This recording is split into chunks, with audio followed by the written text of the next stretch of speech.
As you create a variable of a class type like this, we call S1 as an object. What is actually happening inside the computer memory is that when you do this line, variable storage is created, and the name of this storage label is S1, and internally the structure of this S1 has those members defined in student class. So you have ID, GPA, and the name, and then several member functions there.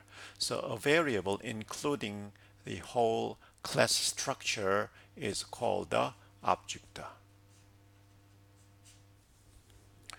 Also, you can create the same structure of the class student without giving a name, no name.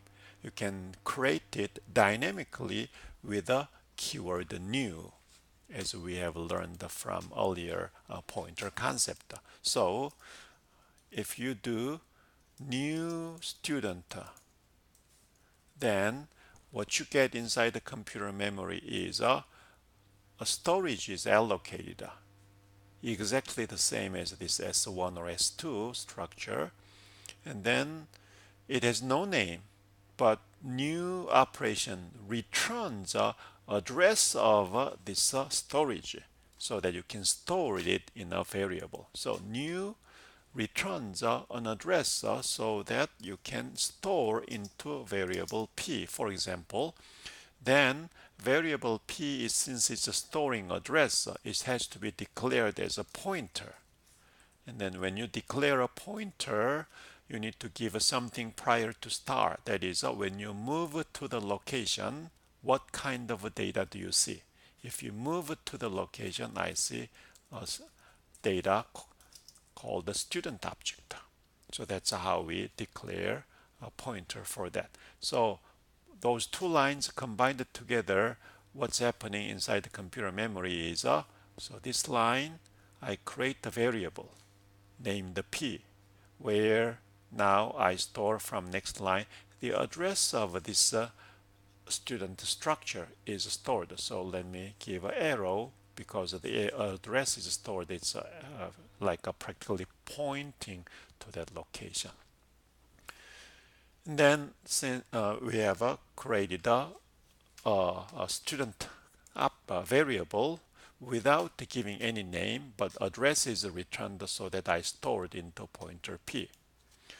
So similarly, let me create another pointer p2, and then in p2 I can create a student object which calls the second parameter like a constructor like this. So when you create this s2, I have provided some value directly. Then I can use a parenthesis and give id, and then GPA, and then name, like that.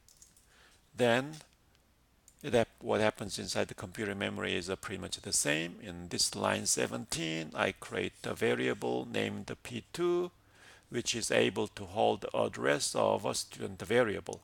And the new student creates a student variable having those members. So here initial value is provided, ID 2, GPA 2.5, name Bill is there. And the address of this variable of a student class is now stored this. So I can draw a picture like an arrow. So that is what happened there. So once you create object dynamically, now by doing new class name, this is an object. Also, this is an object like S1, S2 are object, but pointer P and P2 are not object. They are just a pointer variable. Whenever we say object, it is a variable of a class type which includes all the members. But pointer is just address only, so that's not object, but actual object is created without name. That's a new operation. So once you have a pointer, you can have access to those members using some other operator. So see out, I want to display the name Bill down here, which is being pointed by P2. Then the syntax is not just P2 dot get name is in error. You use dot if left hand side is an object like S2. But pointer is not an object. So when you have access to the member, instead of dot, you should use a hyphen angle bracket. So we call it as an arrow operator. So you use arrow operator to have access to the member function call, but use a dot if left hand side is the variable itself or object. Use arrow if left hand side is a pointer instead. So similarly, I can print ID of a P2 by do similarly. Now ID function get ID, but you have to use arrow instead of a dot. So let me compile the program and then let's run it. So Bill and 2, those come from here. So you need to understand when to use a dot, when to use arrow. So if it's pointer, arrow. Object the variable itself, dot. That's how we should distinguish.